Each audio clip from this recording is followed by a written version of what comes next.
Michael's life was crumbling beneath his feet, not due to malice or laziness, but because of a series of well-intentioned decisions that, ironically, pushed him to the brink. He was a man of principles, hard-working and dedicated to his family, but the initial shine of his business transformed into a suffocating shadow of debt. Like many, Michael believed that simply being good was enough to prosper, ignoring the invisible financial traps that lurked. The reality is cruel. Goodness doesn't pay the bills. Honest and hard-working people daily watch their dreams turn to dust, trapped in a cycle of repeated errors that lead to collapse. This series unveils these fatal choices, with real stories and ways to prevent your story from ending in bankruptcy. The doorbell rang for the third time that morning, a sound that, for Sarah, had become the harbinger of a new headache. It wasn't neighbors or friends, but the persistent notifications of overdue bills, echoing the tension that had settled in her small Denver apartment. She remembered the day she opened her flower shop, a dream cultivated with such care, now wilting under the weight of growing debts. Sarah was talented, her flowers enchanted everyone, but passion wasn't enough to sustain the business. She worked tirelessly, cut costs, but always seemed a step behind, running on a never-ending treadmill. The lack of money to restock even the most basic inventory was the last and most painful symptom that something was seriously wrong. Sarah's story isn't an isolated case. Millions of entrepreneurs and families in the U.S. find themselves at the same crossroads, often without recognizing the warning signs until it's too late. The Bureau of Labor Statistics revealed that, in 2023, about 20% of new businesses failed in their first year, and that number jumps to 50% within the first 5 years.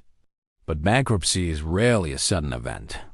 It's a process, a gradual deterioration that manifests through clear signals. One of the first and most insidious is the loss of control over cash flow.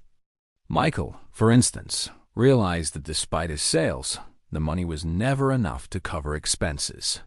He sold a lot, but the profit margin was tiny, or worse, he was selling on credit and had to pay his suppliers up front. This is a classic mistake. The business might appear healthy on the surface, but without money coming in at the right speed and in sufficient volume, financial asphyxiation is inevitable. Another crucial sign is excessive reliance on credit to cover operational expenses. Initially, a small loan or a credit card might seem like a quick fix for a temporary problem.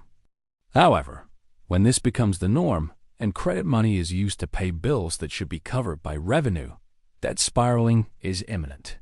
Sarah used her personal credit card to buy flowers for a large order, hoping to cover the cost with the client's payment.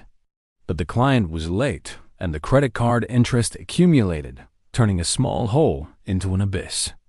The inability to build or maintain an emergency reserve is another critical indicator. Life is unpredictable, and financial unforeseen events are the rule, not the exception. The National Association of Personal Financial Advisors recommends having at least 3 to 6 months of basic expenses saved. For a business, this reserve is even more vital to withstand periods of low demand or unexpected crises.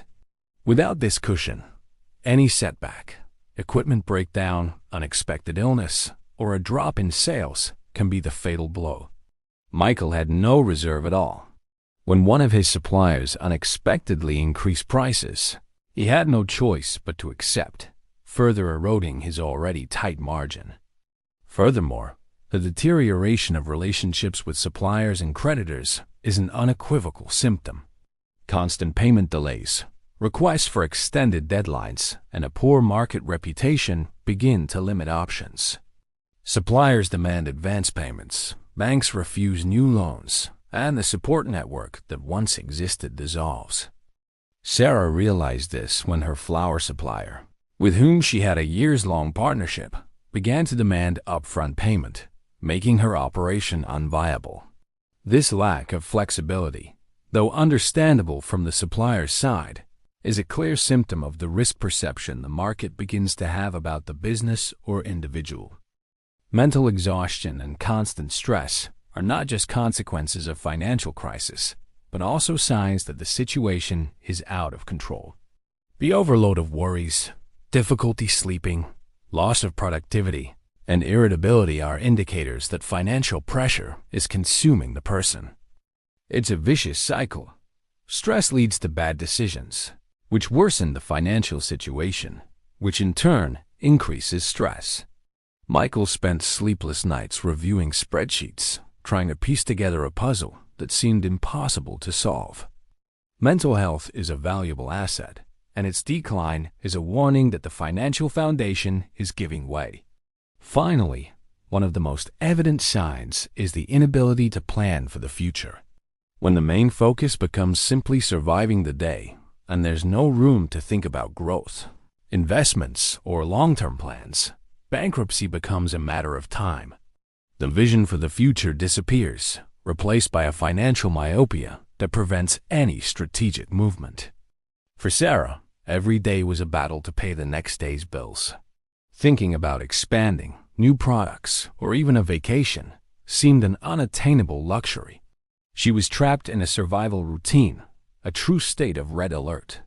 To avoid collapse, the first step is to recognize these signs and act proactively. A fundamental strategy is the creation of a detailed and rigorous budget, both personal and business. This means not only recording expenses, but planning where every penny goes. The budget should be a living tool, constantly reviewed and adjusted. Michael, after seeking help, began tracking every expense, no matter how small, and realized where the money was truly going. He discovered that small, recurring expenses, which seemed insignificant individually, accumulated into large financial drains. Financial transparency is key. You cannot solve a problem you don't fully understand.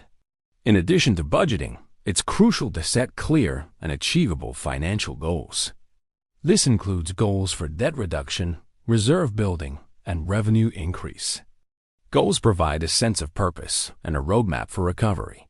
For Sarah, the initial goal was to reduce her credit card payments by 20% in the first month. Small victories build the momentum needed to face bigger challenges. The most important lesson Michael and Sarah learned is that prevention is the best cure.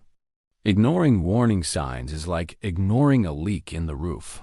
At first, it's just a drip, but if left unrepaired, it can bring down the entire house.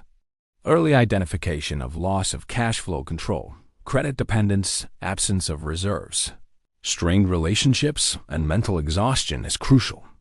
Starting with a detailed budget, setting realistic financial goals, and seeking knowledge are the pillars to turn the tide. In the end, Michael managed to restructure his debts and find a new, more sustainable business model. Sarah, in turn, renegotiated with her suppliers and implemented a more efficient inventory management system, helping her flower shop regain its footing. The key was the courage to face the truth and the discipline to implement the necessary changes, transforming the red alert from a harbinger of disaster into a catalyst for a new and more solid financial reality. It was a rainy Monday in Seattle when David, a successful entrepreneur in the tech sector, received a call that would change everything. The bank informed him that his credit line would be drastically reduced due to changes in market conditions. Within minutes, the empire he had built with such sacrifice began to crumble. David wasn't a novice. He had navigated economic cycles and overcome challenges before. But this time, the crisis seemed to come from an unexpected direction, and he felt powerless. His numbers, which once signified success, now only pointed to a downward spiral. The unwavering confidence that propelled him began to waver in the face of harsh facts. David's story resonates with the alarming data on bankruptcies in the United States. According to the American Bankruptcy Institute, 2023 saw a significant increase in business and personal bankruptcies, with a notable jump compared to previous years. This scenario is not random. It's driven by a set of recurring causes that financial and economic experts have studied for decades. The first and most prominent of these is poor financial management and lack of strategic planning. Many entrepreneurs, like David at a certain point, are visionaries and excellent in their fields, but fail miserably at money management. Not having a detailed budget, mixing personal and business finances, or not closely monitoring cash flow are cardinal errors. An SBA study indicates that 82% of small business failures are attributed to cash flow problems. David, in his rapid growth, focused so much on innovation that he delegated the financial part without proper supervision, losing control over his project expenses and profit margins. Another main cause is the absence of a solid business plan and inadequate market research. Many businesses are born from a brilliant idea, but without a deep analysis of demand, competition, and economic viability. Starting a business without understanding your target audience or market saturation is like navigating without a compass. Business Insider reports that a lack of market need is one of the primary reasons for startup failure. David, in his latest venture, invested heavily in cutting-edge technology, assuming that demand would be immediate and massive, without actually validating this assumption with robust market research. When the product launched, acceptance was much slower than anticipated, burning through his capital unsustainably. Furthermore, the inability to adapt to market changes is a slow but deadly poison. The business environment is dynamic, and companies that cling to old models or fail to innovate risk becoming obsolete. The history of large corporations that went bankrupt because they failed to keep up with technological evolution or consumer preferences serves as a warning. Blockbuster is a classic example, overtaken by Netflix. The excessive accumulation of debt and reliance on financial leverage also rank high on the list. While credit is a powerful tool for growth, irresponsible use can be devastating. High-interest loans, multiple financings, and the inability to honor commitments lead to a vicious cycle of indebtedness. According to Experian, the average debt of American families continues to grow, and many businesses operate with an unsustainable level of leverage. David, in his expansion, took out several loans, believing that future growth would cover everything. When revenue declined, the debt burden became unbearable. Adding to this, ineffective cost management and inadequate pricing often condemn businesses to bankruptcy. Many entrepreneurs underestimate their operating costs or price their products and services below their true value, either out of fear of competition or lack of knowledge. This results in insufficient profit margins to sustain operations and generate capital for investment. Another common cause is the absence of a contingency plan or emergency reserve. As seen in the previous chapter, unforeseen events happen, whether economic, operational, or personal. Businesses and individuals who lack a financial cushion to absorb unexpected shocks are extremely vulnerable. The COVID-19 pandemic brutally exposed this fragility, leading many businesses to bankruptcy due to a lack of working capital to withstand months of shutdown. For David, the credit restriction was his unforeseen event. Without an adequate reserve to cover the gap, he found himself in trouble. Excessive reliance on a single client or revenue source is also a significant risk. Losing that client can be fatal, especially for small and medium-sized businesses. Diversifying clients and markets is crucial for resilience. Finally, and often underestimated, is the lack of experience or knowledge in business management. Many enter entrepreneurship with passion and a good idea, but without the necessary skills in finance, marketing, sales, or people management, which can be fatal for the business. Experts agree. Bankruptcy is not an inevitability, but the result of a set of factors that, if identified and addressed in time, can be avoided. The lesson for David, and for anyone on the brink of collapse, is that the humility to acknowledge failures and the willingness to seek knowledge are essential. He needed to reevaluate his business model, drastically cut costs, and most importantly, rebuild his financial plan with a solid foundation of cash flow management and reserve creation. Market analysis became a priority, and innovation was rethought with a focus on real demand. David's story serves as a reminder: intelligence and passion need to be accompanied by robust financial management and the ability to constantly adapt. It's the combination of these elements that, according to experts, truly separates success from bankruptcy. The eviction notice on the door of Emily's small craft shop felt like a sentence.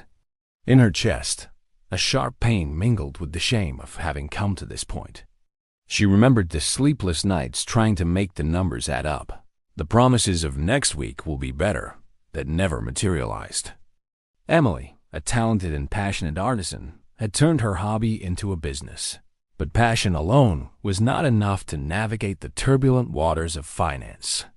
Now, with the imminent threat of losing her space, she knew she needed a miracle, or, more realistically, a plan.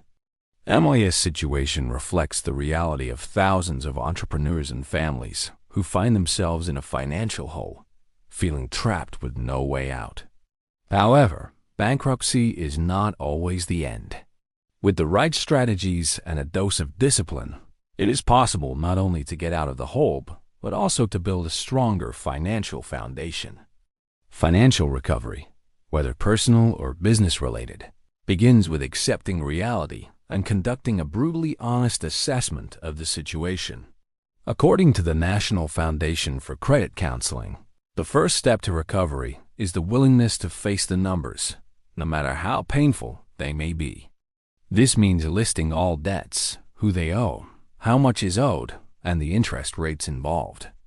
For Emily, this meant, for the first time, accounting for every penny spent and every outstanding debt, without any sugarcoating. She discovered that, besides the overdue rent, she had high-interest loans and suppliers waiting for payments.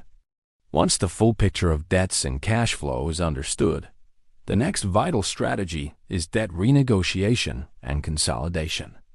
Many creditors are more willing to negotiate deadlines or reduced interest rates than to watch a debtor go bankrupt, which means a total loss for them. Debt consolidation, combining multiple loans into one with lower interest, can simplify management and reduce the monthly burden. After some hesitation born of shame, Emily decided to approach her creditors. To her surprise, the landlord offered a staggered payment plan, and one of her oldest suppliers agreed to a discount for an upfront partial payment, followed by interest-free installments for the rest. Negotiation is an act of courage and financial intelligence. Data from the Consumer Financial Protection Bureau shows that consumers who seek credit counseling and negotiate their debts have a significantly higher success rate in their recovery.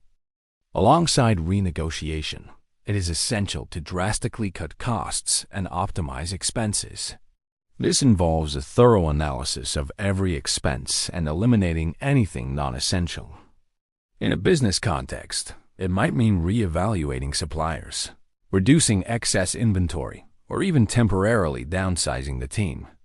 For Emily, this meant letting go of some expensive tools she rarely used, negotiating lower prices with raw material suppliers, and even rethinking her sales channels, focusing more on those with lower operating costs. On a personal level, it might be necessary to cancel unnecessary subscriptions, reduce leisure spending, or even sell high-value assets to raise capital. The idea is to create a financial cushion, no matter how small, to breathe. Beyond cutting costs, it is necessary to increase income. This can involve finding new sources of revenue, such as freelance work or leveraging additional skills to generate money. For a business, it means exploring new products or services, expanding into other markets, or improving marketing and sales strategies. For example, Emily began offering craft workshops in her spare time and selling some of her pieces online, reaching a broader audience and diversifying her revenue streams. Creating a strict budget and continuously monitoring cash flow are the anchors that keep the recovery plan on track. A budget is not a straitjacket, but a guide. It helps you see where the money is going and ensures expenses do not exceed income. Regular monitoring, allows quick identification of deviations and necessary adjustments. Emily set a detailed weekly budget, tracking every inflow and outflow. She used a simple app for this, which helped her visualize her progress and stay motivated. This constant tracking is what turns the desire to get out of the hole into a concrete reality. Furthermore, it is crucial to build a small emergency fund, even if in tiny steps. Starting with just $50 or $100 a month, if possible, already creates a positive habit and provides a sense of security. Over time, this reserve grows, protecting against future unforeseen events and preventing the person or business from falling into the same debt cycle again. The lesson Emily learned, which resonates in many financial recovery success stories, is that change begins with a firm decision and the execution of a plan. She did not wait for a miracle. She built it. By accepting the reality of her debts, negotiating with creditors, cutting unnecessary costs, seeking new income sources, and maintaining a disciplined budget, Emily managed not only to save her shop, but also to transform it into a more resilient business. Financial recovery is not an easy process and requires time, patience, and resilience. However, strategies of honest self-assessment, renegotiation, cost-cutting, income growth, and disciplined budgeting are powerful tools that turn despair into hope and ultimately into financial freedom. Emily not only avoided eviction, but her flower shop became an example of overcoming adversity in the community, inspiring others not to give up on their dreams, even when all seems lost. The college acceptance letter for Anna's son arrived in a sealed envelope, brimming with dreams and hopes. But for Anna, it was a cruel reminder of her own financial situation. She was a dedicated nurse, working long hours, yet her money seemed to evaporate before the end of the month. With every unexpected expense, every price increase at the supermarket, a tightness in her chest. Anna always considered herself good with money because she was frugal. But the truth was, she didn't understand the rules of the financial game. Credit card debts and her car loan weighed like anchors, and the prospect of paying for her son's college, a cherished dream, seemed increasingly distant. Anna's story mirrors that of millions of Americans. A lack of financial education is, according to many experts, one of the biggest underlying causes of debt and bankruptcy for both individuals and small businesses. A study by the FINRA Investor Education Foundation revealed that only 37% of Americans can correctly answer 5 basic questions about fundamental financial concepts. This means that most people, despite working hard and being honest, are navigating a financial ocean without a compass. The first common mistake is the absence of a clear budget and spending tracking. Many operate on guesswork without knowing where their money actually goes. For Anna, writing down every expense was a shock. She discovered that small daily expenses on coffee and eating out accumulated into a fortune by the end of the month, a silent drain she had never noticed. Without a budget, it's impossible to identify where the leaks are occurring and, consequently, to stop the financial bleeding. Another glaring mistake, often fueled by lack of knowledge, is the inadequate use of credit and the accumulation of high-cost debt. Credit cards, personal loans, and unplanned financing become traps. The ease of access to credit often masks the dangers of compound interest. The Federal Reserve Bank of New York points out that U.S. credit card debt surpassed the $1 trillion mark in 2023, with average interest rates close to 20%. Anna was an example of this. She used her credit card to cover budget gaps, and the interest meant the balance never decreased, even when she paid the minimum amount. Learning about simple and compound interest and understanding how credit works is fundamental to avoiding this pitfall. Furthermore, neglecting to build an emergency reserve is a costly mistake. As Chapter 2 already highlighted, life is full of unforeseen events. The lack of a reserve forces people to resort to high-cost debt when something unexpected happens, whether it's an illness, a car repair, or job loss. Anna, without a reserve, had to take out a loan to cover her mother's medical emergency, adding another burden to her load. The lack of differentiation between needs and wants is a subtle but powerful mistake. In a consumer society, it's easy to confuse what's truly essential with what's driven by marketing or social pressure. Buying a new car when the old one still works perfectly, upgrading a phone every year, or overspending on entertainment are examples of wants that can compromise financial health if not controlled. Anna, for instance, felt pressured to keep up with colleagues at expensive restaurants, even though she knew she couldn't afford it. Financial education teaches you to prioritize and to say no to expenses that don't align with long-term goals. Another critical point is the absence of clear financial goals. Without knowing where you're going, any path will do. Goals like pay off credit card debt in 12 months, save X for my son's college, or buy a house in 5 years give purpose to financial planning and motivate discipline. Dana, after starting to educate herself, set a goal to reduce her debts by 30% in 6 months, which helped her focus and make conscious sacrifices. Ignorance about investments and the absence of a plan for the future are also common mistakes that hinder wealth growth and long-term financial security. Many people leave their money sitting in savings accounts, losing to inflation, or are afraid to invest due to lack of knowledge.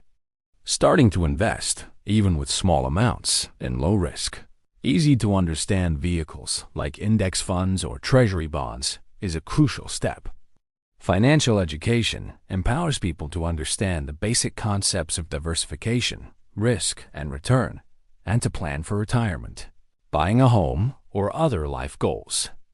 Anna, previously intimidated by the world of investments, began reading about investment funds and, with the help of a consultant, made her first contributions, even if small, envisioning a more secure future. Anna's transformation from a person burdened by debt to someone with financial control was driven by knowledge. She understood that being good with money wasn't about how much she earned, but about how she managed it.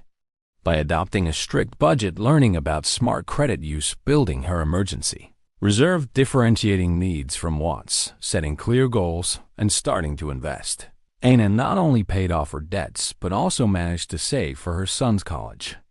The power of financial education lies in its ability to transform one's mindset from a state of passivity and reactivity to one of proactivity and control. She not only avoided bankruptcy, but built a solid foundation for her and her family's future, proving that financial knowledge is indeed the most powerful tool against collapse. Carlos's routine was exhausting. He worked full-time as a programmer at a startup in San Francisco, but his income, though good, barely covered the sky-high rent, student loan, and daily expenses. He dreamed of owning his own home, building wealth for his family, and perhaps one day having the freedom to work less and enjoy life more. However, at the end of each month, the calculator revealed a cruel truth. With just his salary, his dreams seemed unattainable. Carlos knew he needed more, but had no idea where to start looking for additional income or how to make his money work for him intelligently.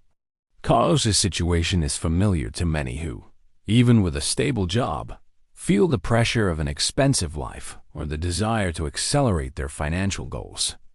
In an economic scenario where inflation erodes purchasing power and salary growth opportunities don't always keep pace with the cost of living, the search for extra income sources and smart investments has ceased to be a luxury and become a necessity.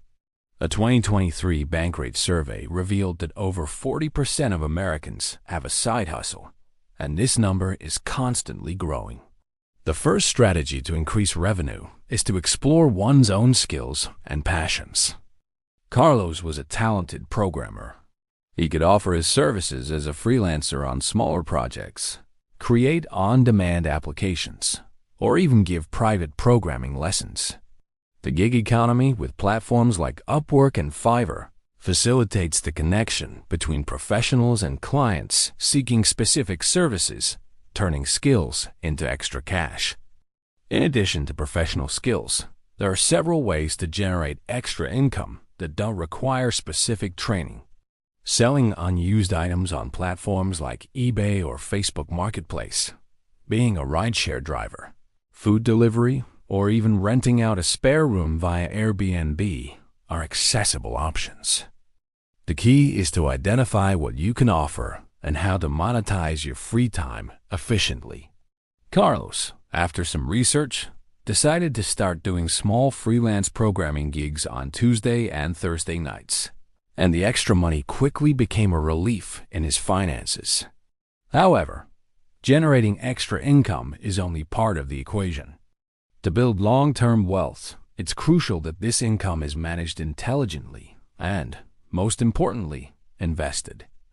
When it comes to smart investments, the first step is basic financial education. As discussed in Chapter 5, understanding concepts like diversification, risk versus return, compound interest, and the power of time in investing is fundamental. For beginners, the focus should be on low-cost, long-term investments.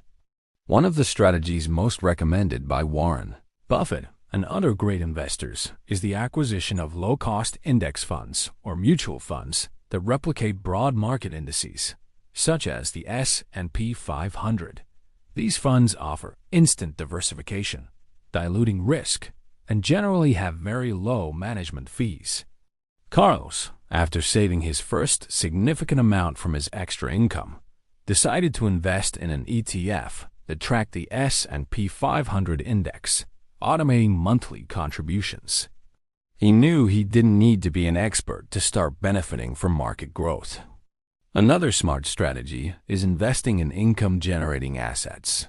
This can include rental properties, stock dividends, or even royalty income from a book or music.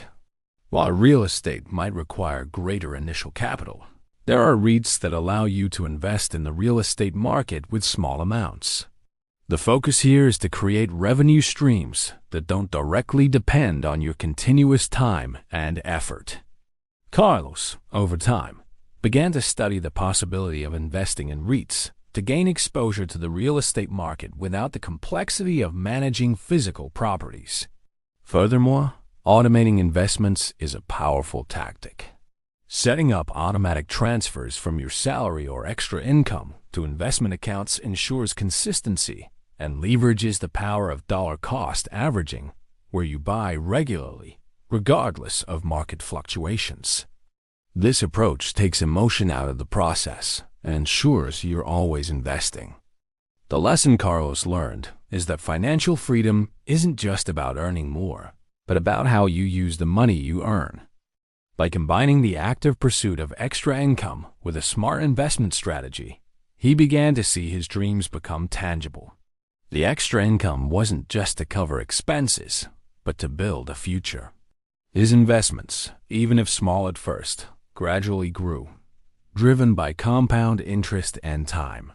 Carlos not only managed to break free from the rat race, but built a solid path toward financial independence. The ability to generate extra income and the discipline to invest that income intelligently are the two wings that allow anyone to soar toward a life of greater security and freedom, transforming the dream of a prosperous future into an achievable reality.